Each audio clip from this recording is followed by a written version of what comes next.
सभी दर्शकों का लोकसभा टीवी पर बहुत बहुत स्वागत है। मैं हूं दिलीप जगवानी। आइए खबरों का सिलसिला शुरू करते हैं। सबसे पहले नजर हेडलाइंस पर।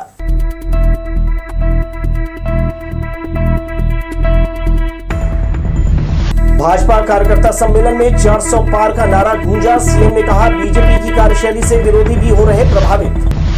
भारी मात्रा में चोरी का कबाड़ जब्त। ठिकाने लगाने से पहले चकरभाटा पुलिस ने मारा छापा।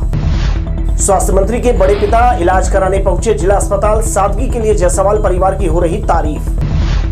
और आरटीई से 100% सीटें भरने कलेक्टर ने दिया निर्देश।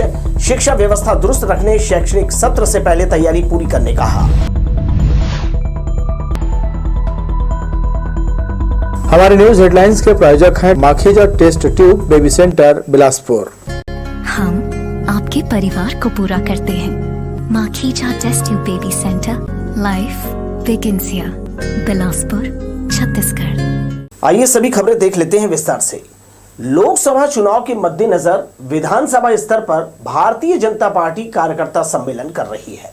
गुरुवार को बेलतरा विधानसभा क्षेत्र के बिरकोना में मुख्यमंत्री विष्णुदेव साय, उप मुख्यमंत्री अरुण साव सहित जिले के सभी विधायक और लोकसभा प्रत्याशी तोखन साहू ने सम्मेलन में शामिल होकर कार्यकर्ताओं से 400 पार के नारे को पूरा करने का आह्वान किया। करीब 1.5 घंटे विलंब से यहां पहुंचे सीएम ने सभी कार्यकर्ताओं से नरेंद्र मोदी के कामकाज को आधार बनाकर जनता के बीच पहुंचकर भाजपा को जिताने की अपील करने कहा। उन्होंने कहा, कांग्रेस में इस समय हताशा है। पार्टी छोड़कर जा रहे नेताओं के कारण कांग्रेस के दिग्गज नेता उन्हें लाठी मारने की बात कर रहे हैं। नेता प्रतिपक्ष चरणदास महंत के बयान को याद दिलाकर उन्होंने जनता से कांग्रेस को बाय बाय करने कहा। डिप्टी सीएम सहित अन्य नेताओं ने भी कांग्रेस के कार्यकाल में हुए भ्रष्टाचार को सबके सामने रखकर तोखन साहू को प्रचंड मतों से विजयी बनाने का आह्वान किया। प्रत्याशी तोखन साहू ने खुद को मतदाताओं का छोटा भाई बताकर भाजपा के अच्छे कार्यों के आधार पर वोट मांगा। इस मौके पर ब्रजेश साहू सहित तमाम अन्य दलों के नेताओं ने सीएम के सामने भाजपा प्रवेश किया। 24 घंटा में 18 घंटा काम करते हैं। आज तक 10 साल प्रधानमंत्री के रूप में और उधर पहली 4 बार गुजरात के मुख्यमंत्री के रूप में एक दिन छुट्टी नहीं लेंगे। ऐसा प्रधानमंत्री जो पूरे दुनिया में हमारे भारत के 140 करोड़ के भारतवासियों के मान और सम्मान बढ़ाने वाला प्रधानमंत्री। ऐसे हमारे नरेंद्र मोदी जी का तीसरी बार प्रधानमंत्री बनाना है और इसीलिए आप उनके क्षेत्र के जो हमारे लोकप्रिय सांसद के प्रत्याशी हैं तोखन साहू, उमला सांसद बना के भेजना है कि नहीं? छत्तीसगढ़ में लोकसभा में सबसे ज्यादा पूछने वाला सांसद रहे आपके बिलासपुर के सांसद। आपके बिलासपुर के सांसद लोकसभा में सबसे ज्यादा बोलने वाला, क्षेत्र के मुद्दा उठाने वाला आपके सांसद हैं। पूरा ईमानदारी और मेहनत से सांसद के रूप में जिम्मेदारी के निर्वहन करें। चुनाव किसका है? ये चुनाव है देश के भविष्य को सुरक्षित रखने का। ये चुनाव है अपने बच्चों के भविष्य को सुरक्षित रखने का। ये चुनाव है आने वाले पीढ़ियों को सुरक्षित रखने का। और देश का भविष्य यदि किसी के हाथ में सुरक्षित है तो माननीय नरेंद्र मोदी जी के हाथ में ये उसका चुनाव है। जिन्होंने धारा 370 समाप्त किया, यदि मोदी जी की सरकार नहीं आई होती तो क्या 370 समाप्त हो पाता? नहीं हो पाता। यदि मोदी जी की सरकार नहीं आई होती तो क्या हमारे रामलला के मंदिर का प्राण प्रतिष्ठा हो पाता? नहीं हो पाता। बिरकोना के अशोक वाटिका में कार्यक्रम के बाद सूबे के मुखिया विष्णुदेव साय ने पत्रकारों से चर्चा करते हुए कहा कि पूरी 11 की 11 सीटें भाजपा जीतेगी। उन्होंने इसका आधार बताते हुए कहा कि वर्तमान में कांग्रेस के तमाम बड़े नेता भाजपा की कार्यशैली से प्रभावित होकर पार्टी में शामिल हो रहे हैं। राजनांदगांव में नामांकन रैली के उत्साह का भी उन्होंने उल्लेख किया। आरएसएस अहिंसा सिखाती है। इस सवाल के जवाब में उन्होंने कहा कि कांग्रेस के कई बड़े नेता आरएसएस के कार्यों की तारीफ कर चुके हैं। राजनांदगांव में 384 प्रत्याशी उतारे जाने के भूपेश बघेल के आह्वान पर श्री साय ने कहा कि न 9 मन तेल होगा और न राधा नाचेगी। ईवीएम में किसी तरह की कोई गड़बड़ी नहीं है।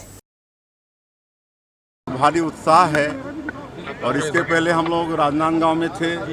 वहाँ पर इस प्रदेश के पूर्व मुख्यमंत्री कांग्रेस पार्टी से चुनाव लड़ रहे हैं और आज हम लोग अपने लोकप्रिय प्रत्याशी श्री संतोष पांडे जी का नामांकन दाखिल कराए। तो ऐतिहासिक रैली वहाँ पर नामांकन रैली ऐतिहासिक थी, भारी जोश है। उसी तरह से आज यहाँ बेलतरा के कार्यकर्ताओं में भी उत्साह देखने को मिला है और इस बार मैं विश्वास के साथ कह सकता हूँ जिस तरह से हम कार्यक्रम में जा रहे हैं और हर कार्यक्रम में कांग्रेस छोड़ के 300, 400 से लेकर 1200, 1500 तक और उसमें भी पूर्व विधायक, महापौर, जिला पंचायत के अध्यक्ष, ये सब कांग्रेस छोड़ के आ रहे हैं।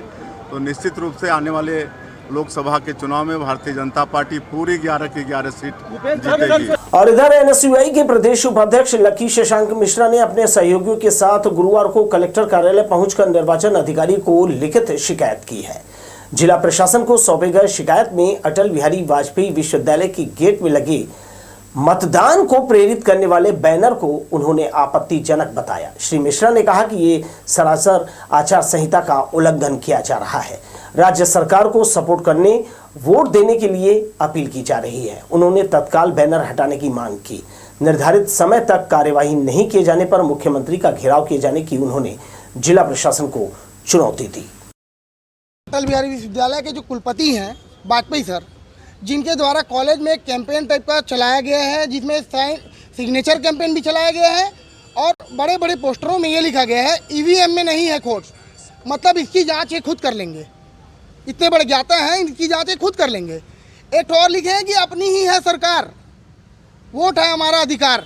ये शासकीय शैक्षणिक संस्थान है, ये इनका घर नहीं है कि जब चाहे ये मर्जी अपनी चला लें, जब चाहे सिग्नेचर कैंपेन चला लें, जब चाहे ये छात्रों को बरगला लें। इन्हें किसने अधिकार दिया कि छात्रों को वोट किसमें करना है, कौन कैसा बताएगा? क्या ये ईवीएम के ज्ञाता है? क्या ये केंद्र के आईएएस ऑफिसर है? ये बताएंगे कि ईवीएम में खोट नहीं है। चकरभाटा पुलिस ने परसदा के चर्चित कबाड़ी की दुकान में छापा मारकर 2 गाड़ियों में रखा 3 लाख रुपए का लोहे का कबाड़ बरामद किया। पुलिस ने कबाड़ सहित गाड़ी जब्त कर ली है और दुकान संचालक को फिलहाल मुचलके पर छोड़ दिया है। परसदा स्थित बबलू उर्फ शमशुद्दीन के कबाड़ दुकान में भारी मात्रा में चोरी के लोहे का सामान खपाने के लिए गाड़ियों में लोड किया जा रहा था। एसपी रजनीश सिंह के निर्देश पर एएसपी अनुज ने चकरभाटा थाने के स्टाफ के साथ दुकान में दबिश दी और तलाशी के दौरान एक ट्रक और पिकअप में ट्रक का बॉडी, लोहे का एंगल और अन्य सामान पाया। ट्रक चालक गोलू यादव और पिंटू बांधे से पूछताछ करने पर जब्त कबाड़ बबलू उर्फ शमशुद्दीन और सुरेंद्र कोसले का होना बताया। दोनों कबाड़ियों को मौके पर तलब कर कबाड़ के दस्तावेज मांगे गए पर वे प्रस्तुत नहीं कर सके, लिहाजा चोरी के संदेह पर पुलिस ने कबाड़ से भरे दोनों वाहनों को धारा 4114 के तहत कार्यवाही कर जब्त कर लिया। एक दूसरे मामले में पुलिस ने परसदा से रायपुर जा रहे ट्रक को पकड़ा। पूछताछ में चालक के पास कबाड़ से संबंधित कोई भी कागजात नहीं पाया। जब्त कबाड़ की कीमत 10 लाख रुपए आंकी गई है। एक समाज विशेष के गुरु पर अश्लील टिप्पणी कर सोशल मीडिया में अपलोड करने वाले नाबालिग युवक को हिर्री पुलिस ने 24 घंटे के भीतर पकड़ लिया। समाज के लोगों में आक्रोश को देखते हुए पुलिस ने इस मामले में किसी अप्रिय घटना से पहले कार्यवाही कर ली। युवक को टीम गठित कर ढूंढ निकाला। कई ऐसे लोग हैं जो मोबाइल का दुरुपयोग कर समाज में दुष्प्रचार करने से बाज नहीं आते। नाबालिग के खिलाफ धारा 295A के तहत कार्यवाही करते हुए बाल न्यायालय में पेश किया। इमलीपारा में जल जमाव की समस्या विकराल होने लगी है। कई महीनों से निकासी जाम है। आलम यह है कि नाली का दूषित पानी लोगों के घर की चौखट तक पहुंच गया है। वार्ड क्रमांक 32 का यह इलाका गंभीर संक्रमण के साए में है। निकासी अवरुद्ध होने के बाद से इमलीपारा इलाके में स्थिति ठीक नहीं है। वार्ड पार्षद और निगम का स्वास्थ्य विभाग भी यह अच्छी तरह जानता है। बावजूद इसके समस्या दूर करने किसी ने पहल नहीं की है। हालात लगातार बिगड़ते जा रहे हैं। गंदगी से भरी नालियां छलक रही है। गलियों में दूषित जल भरा है। अब गंदगी घर की चौखट छूने को है। यहां से उठती दुर्गंध और संक्रमण के खतरे से वार्डवासी डरे हुए हैं। ये इमली पारा है भैया, करीब 1-1.5 महीना हो गया और नाला बन रहा है, इस वजह से यहाँ पूरा भरे रहता है, उधर बांध देते हैं। तो यहाँ तो निकासी की समस्या काफी पुरानी है। न वो बरसात में भरता था, बाकी अब तो कंटिन्यू भर रहे हैं। अभी मौसम तो देख रहे हैं हम। जी तो मौसम नहीं, गर्मी का नहीं वो हमारा तो जरी के पास उधर नाला बन रहा है, उसी की वजह से बांध देते हैं, इसलिए इधर पानी भरते हैं, रोज भरे रहते हैं। मुख्य मार्ग और भीतरी इलाके में नालियां बजबजा रही है। पानी की पाइपलाइन नाली में डूबी है। इनमें लीकेज होने से घरों में दूषित पानी पहुंच रहा है। गंदा और बदबूदार पानी पीने से शहर के कई इलाकों में डायरिया फैला है। लोग दर्जनों की संख्या में उल्टी दस्त का शिकार होकर इलाज कराने अस्पताल पहुंच रहे हैं। वार्ड नंबर 32 में मंडराता संक्रमण गंभीर हालात पैदा कर सकता है। कैमरामैन सतीश साहू के साथ दिलीप जगवानी, लोकसभा टीवी, बिलासपुर। प्रदेश के स्वास्थ्य मंत्री श्याम बिहारी जायसवाल का परिवार कितना सरल है, इस बात का अंदाजा उनके जिला अस्पताल में इलाज कराने से पता चलता है। मालूम हो कि स्वास्थ्य मंत्री के बड़े पिता बद्री प्रसाद जायसवाल खड़गवा से यहां अपनी पत्नी के साथ इलाज कराने पहुंचे थे। श्री जायसवाल का कहना है कि उन्हें बड़े अस्पतालों की बजाय सरकारी अस्पताल में ज्यादा आराम मिल रहा है, इसलिए वे यहां इलाज कराने पहुंचे हैं। हम 1 तारीख वहाँ 3 सोमवार को और कमर दर्द से परेशान है, इसलिए यहाँ आए हैं। और कमर का इलाज हो रहा है, सिकाई हो रहा है और गोली दवा दे रहे हैं। 2 बार आते हैं, शाम सुबह दोनों टाइम। प्राइवेट में ही तो गए थे वहाँ। हाँ, अच्छा लगा इलाज। मैं 1 तारीख से आई हूँ और मेरे पैर में जलन था, चूँकि वो दवाई से ठीक हो रहा है, मेरा इलाज अच्छा हो रहा है, मेरा सेवा अच्छा हो रहा है और मेरे को ये सब अस्पताल से अच्छा अस्पताल लगा। और हमारे डॉक्टर संतोष जी जो हैं, उनका सेवा से हम लोग यहाँ बिलासपुर में आए हैं और वो हमारी मदद कर रहे हैं। खुले में कचरा फेंकने वालों की अब खैर नहीं। आसपास फैली गंदगी और नालियों में कचरा डालने पर व्यापार विहार के दर्जनों व्यापारियों का स्पॉट चालान काटा गया। नगर निगम के अतिक्रमण शाखा के सदस्यों ने तारबहार से व्यापार विहार भारती नगर चौक तक जांच अभियान चलाया। इस दौरान पाया गया कि कई व्यापारियों ने दुकान से निकला कचरा यहाँ वहां फेंक दिया है, जिससे नालियां जाम हो रही है। दोषी दुकानदारों को 500 से 2000 रुपए तक का जुर्माना अदा करने नोटिस दिया गया। खबर लगने पर बिलासपुर मर्चेंट एसोसिएशन के अध्यक्ष अपने सहयोगियों को लेकर मौके पर पहुंच गए। शाखा प्रभारी प्रमिल शर्मा की उनसे बात हुई। चालान काटने की शिकायत पर बताया कि नगर निगम सफाई पर भारी भरकम राशि खर्च करता है। उसके इस काम पर कुछ लापरवाह किस्म के व्यापारी पानी फेर रहे हैं, जिससे बाजार और सार्वजनिक इलाके की सफाई व्यवस्था पर सवाल उठाया जा रहा है। बाद में सभी को समझाइश दी गई, लेकिन जुर्माना पर समझौता नहीं किया। कमिश्नर साहब के आदेश से जितने भी दुकानदार हैं उन लोगों को पूर्व में नोटिस दिया है कि वो सामने कचरा ना डालें। मैं इनके द्वारा सामने कचरा डाल दिया गया है, तो साहब के आदेश पे इनके ऊपर जुर्माने की कार्रवाई की जा रही है। अभी हम लोग करीब 20-1 रुपये जुर्माना वसूल कर लिए 4-5 दुकानों के ऊपर। कचरा एक तो नाली जाम हो जाती है और केबल वगैरह डालें, उसमें आग लग जाती है, केबल जल जाता है। ये व्यापार विहार एरिया है। अभी हम लोग व्यापार विहार उधर से एफसीआई गोदाम से और ये तेल की दुकान तक कर रहे हैं। कलेक्टर अवनीश कुमार शरण और एसपी रजनेश सिंह ने कोटा ब्लॉक के आधा दर्जन से भी अधिक मतदान केंद्रों का जायजा लिया। चुनाव आयोग के निर्देशों के अनुरूप सभी जरूरी सुविधाएं सुनिश्चित करने अधिकारियों को निर्देश दिए। शिवतराई, केकराटी, बेलगैना, लूफा, कुर्दर और आमागोहन में मतदान केंद्रों की सुविधाओं का उन्होंने अवलोकन किया। जनपद पंचायत के अंतर्गत 103 ग्राम पंचायतों में एक साथ 22,000 से ज्यादा मजदूरों ने मतदान करने शपथ ली। कलेक्टर ने सभी को बताया कि तीसरे चरण के अंतर्गत 7 मई को मतदान किया जाएगा। गर्मी काफी रहेगी, इसलिए तमाम सुरक्षा के साधनों के साथ घरों से निकले और मतदान जरूर करें। हम भारत के नागरिक लोकतंत्र में अपनी पूर्ण आस्था रखते हुए यह शपथ लेते हैं कि परंपरा की मर्यादा को बनाए रखेंगे तथा स्वतंत्र निष्पक्ष एवं शांतिपूर्ण। आइए एक नजर फिर से हेडलाइंस पर।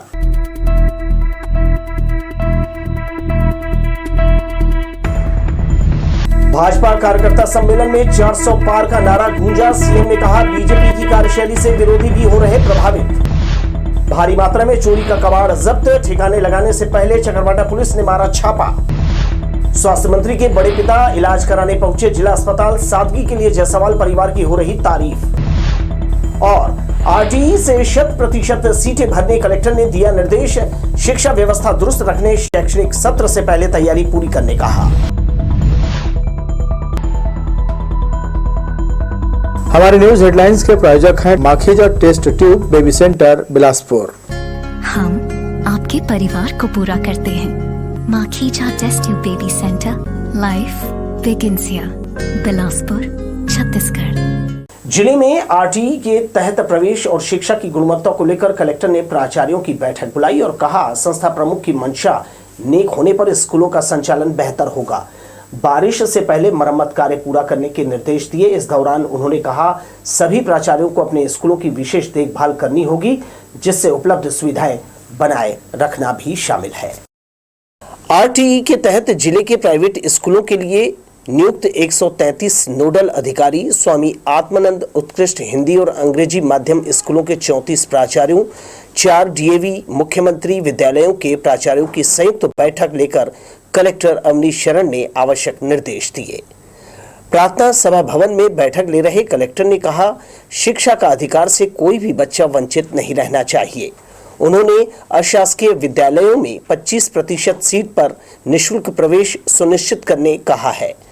कलेक्टर अवनीश शरण ने स्वामी आत्मानंद उत्कृष्ट हिंदी और अंग्रेजी विद्यालयों में प्रवेश के लिए तैयारियां जल्दी करने कहा, जिससे सत्र 2024-25 में दाखिले का आंकड़ा मिलने से स्कूलों में शैक्षणिक व्यवस्था बनाई जाए। डीएवी मुख्यमंत्री विद्यालयों में भी अप्रैल मध्य तक प्रवेश प्रक्रिया पूरा करने निर्देशित किया। अधोसंरचना, विद्यालय मरम्मत और खासकर स्कूलों के बारे में नकारात्मक खबरों पर कलेक्टर ने नाराजगी दिखाते हुए इससे बचने प्राचार्यों को हिदायत दी। उन्होंने कहा है कि मरम्मत का काम बारिश से पहले किया जाए, जिसके बाद शिकायत मिलने पर संस्था प्रमुख पर कार्यवाही की जाएगी।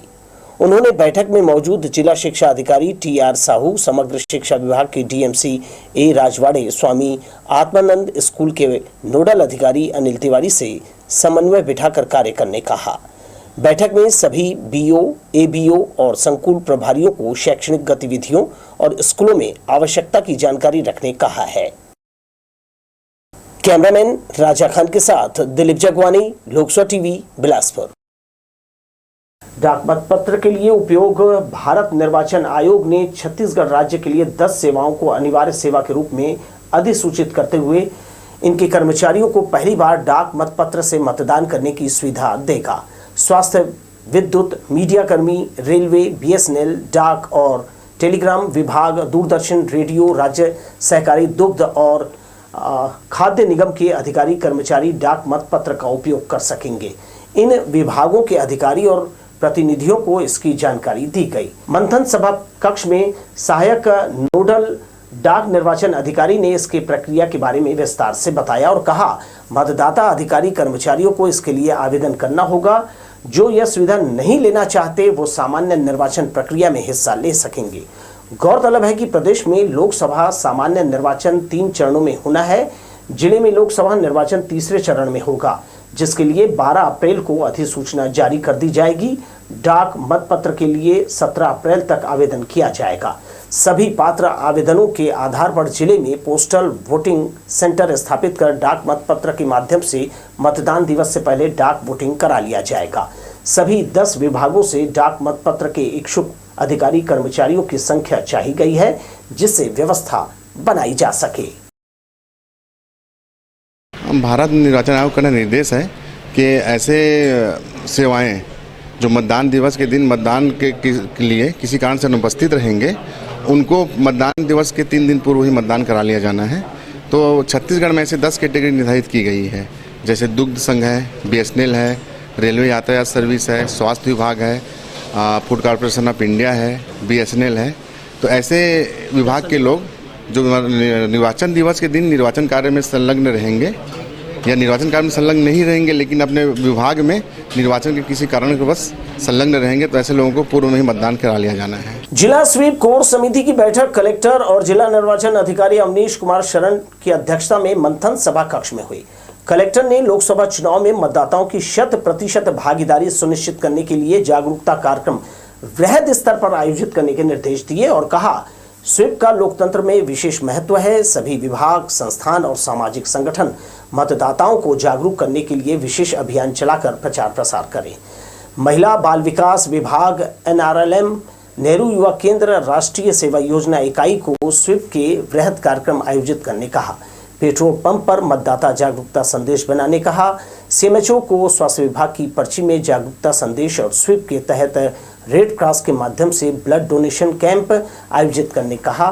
साथ ही मितानिनों और स्वास्थ्य कर्मियों के माध्यम से स्वीप कार्यक्रम के निर्देश दिए। इसके अलावा hoardings, display board, bike rally, नुक्कड़ नाटक और प्रभात फेरी में भी स्वीप गतिविधियों का प्रचार प्रसार करने सभी विभागों को निर्देशित किया।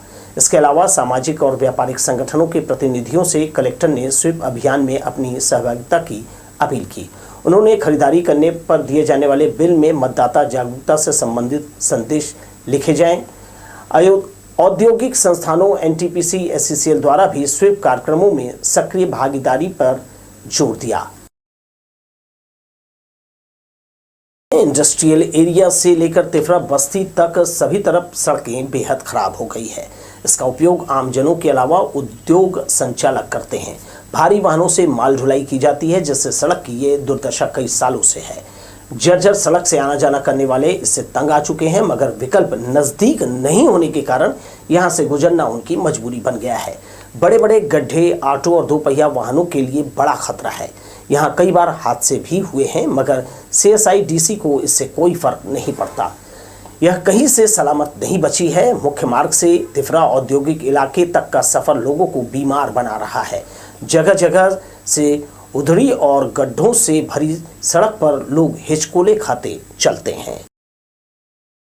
उधर कमजोर आय वर्ग के लोगों को स्वयं का रोजगार उपलब्ध कराने के उद्देश्य से यदुनंदन नगर में 20 से ज्यादा दुकानों का निर्माण कराया गया था। बीते 15 सालों में सभी दुकानें खंडहर में तब्दील हो गई है। नगर पंचायत तिफरा के समय यहां पक्की दुकानों का निर्माण बाजार के बगल से किया गया था, जिससे यहां रहने वाली बड़ी आबादी को जरूरत का सामान स्थानीय स्तर पर उपलब्ध हो जाता। बताया जाता है कि राजनीतिक महत्वाकांक्षा के कारण जनहित की ये पहल आगे नहीं बढ़ सकी, जिसके कारण लाखों रुपए बर्बाद हो गए। इनमें कुछ दुकानों में कब्जा कर कबाड़ का व्यवसाय किया जा रहा है। अधिकांश दुकानें बंद पड़ी हैं। बाजार आबाद होने से पहले ही खंडहर हो गया। आपके आसपास भी कुछ गतिविधियां हो और कुछ आपको लगता है कि ये समाचार प्रसारित किया जाए तो जरूर संपर्क कीजिए। आपसे ही समाचार है और समाचारों से ही आपकी जागरूकता है। नमस्कार।